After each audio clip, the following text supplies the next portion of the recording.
এই কোরআন শব্দটার মূল আরবি শব্দ হচ্ছে কার আ, যার মানে পড়া অথবা পাঠ করা। আর কোরআন মানে হচ্ছে পড়া বা পাঠ করা। পবিত্র কোরআন হচ্ছে সর্বশেষ ও চূড়ান্ত আসমানি কিতাব, আল্লাহ সুবহানাহু ওয়া তাআলার ওহী। এটা নাজিল হয়েছিল সর্বশেষ ও চূড়ান্ত রাসূল মুহাম্মদ সাল্লাল্লাহু আলাইহি সাল্লামের উপর। আর আল্লাহ তাআলা পৃথিবীতে অনেক ওহী পাঠিয়েছেন। আল্লাহ বলেছেন সূরা রদ অধ্যায় নম্বর 13 আয়াত নম্বর 38, লিকুল্লি আজলিন কিতাব। প্রত্যেক যুগেই আমি ওহী প্রেরণ করেছি। অনেক ওহী আছে, নাম দিয়ে কোরআনে 4টা ওহীর কথা আছে, তাওরাত, জাবুর, ইনজিল আর কোরআন।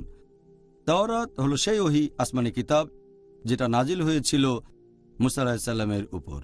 জাবুর হলো সেই ওহী আসমানি কিতাব যেটা নাজিল হয়েছিল নবী দাউদ আলাইহিস সালামের উপর।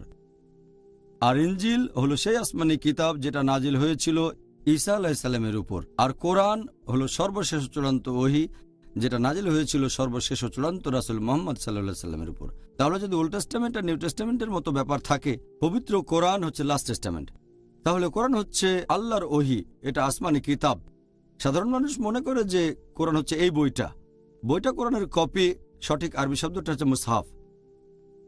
কোরআন আসলে একটা আসমানি কিতাব, আল্লাহ সুবহানাহু ওয়া তাআলার ওহী যেটা নাজিল হয়েছিল সর্বশেষ ও চূড়ান্ত নবী মুহাম্মদ সাল্লাল্লাহু আলাইহি সাল্লামের উপর।